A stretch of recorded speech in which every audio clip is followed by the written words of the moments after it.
मेरी एक हर इंसान की एक जर्नी होती है, लाइफ जर्नी होती है। मेरी भी एक छोटी-सी जर्नी है।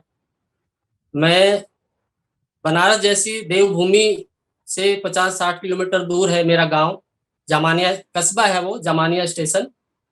वहाँ से मैं बिलॉन्ग करता हूँ और सर हमने बहुत ज़्यादा गरीबी देखी है और मैं एक लोअर फैमिली से आता हूँ, लोअर मिडिल क्लास फैमिली से आता हूँ। जो मेरे फादर थे पहले एक साइकिल की दुकान करते थे, फिर उसके बाद उन्होंने एक पार्टनरशिप में गारमेंट्स का शॉप किया और दोबारा से उन्होंने फिर साइकिल का ही दुकान करना पड़ा क्योंकि वो पार्टनरशिप में काम चला नहीं।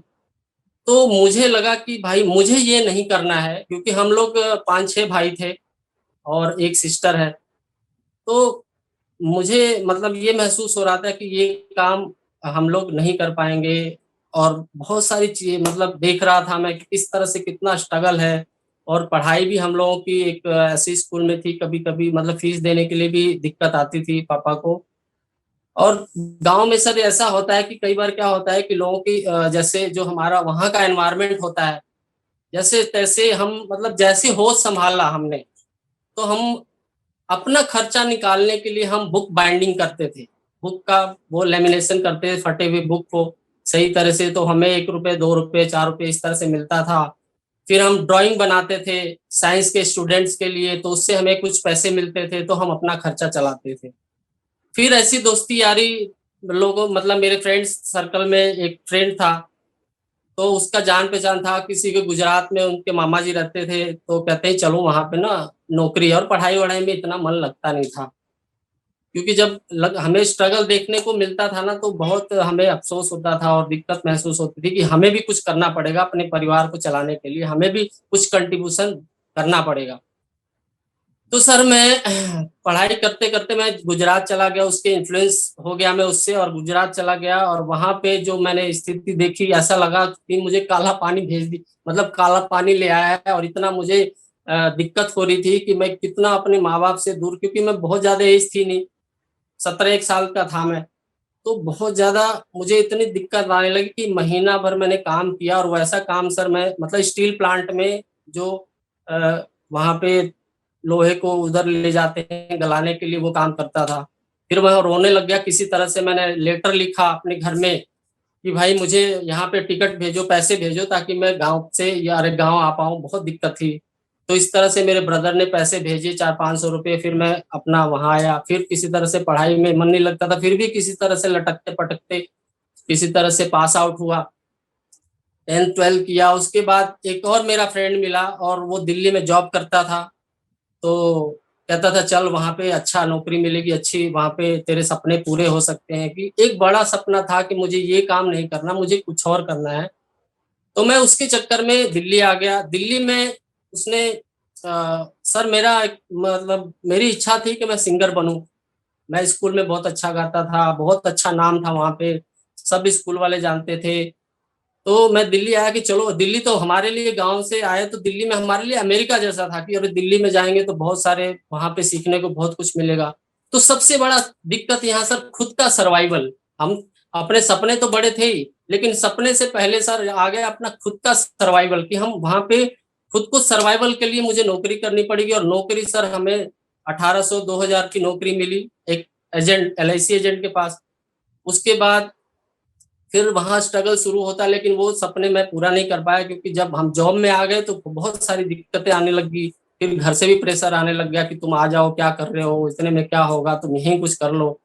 फिर उसके बाद मुझे एक बहुत बड़े दिग्गज लीडर लीडर अभी तो मैं लीडर ही कहूँगा कि हमारे बहुत बड़े इंश्योरेंस इंडस्ट्री में बहुत बड़े दिग्गज लीडर हैं, श्री हरीश गुप्ता जी।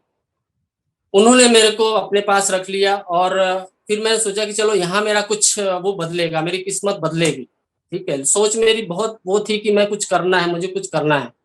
फिर उसके बाद वहाँ भी ऐसे था सर, वहाँ भी बिल्कुल बहुत अच्छी तरह से काम तो करते थे, लेकिन वहाँ पे टाइमिंग ऐसे मैं अपने सपने के लिए टाइम नहीं दे पा रहा था।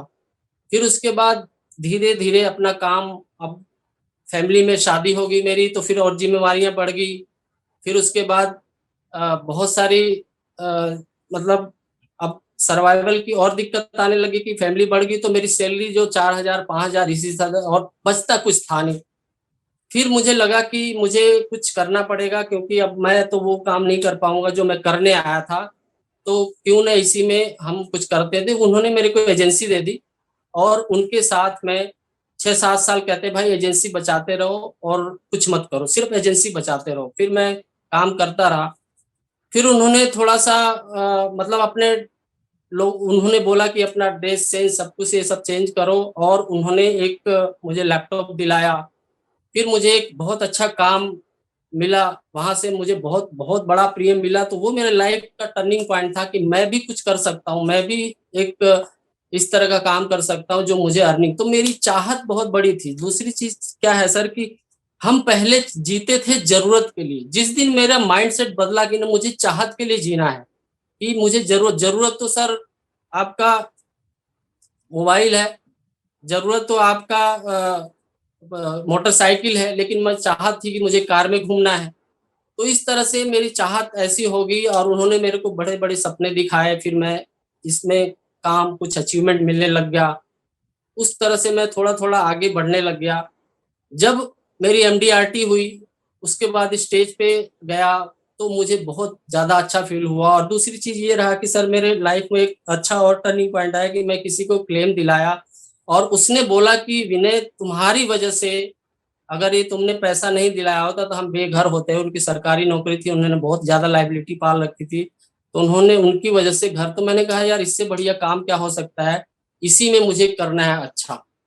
तो उस टीम में मैंने सोचा कि मुझे बहुत बड़ा काम करना है इसी टीम में और उनका जो एनवायरनमेंट था, जो उनका माइंडसेट था, क्योंकि बहुत ज़्यादा डिसिप्लिन थे, वो सारा कुछ थोड़ा-थोड़ा मुझ में आने लग गया।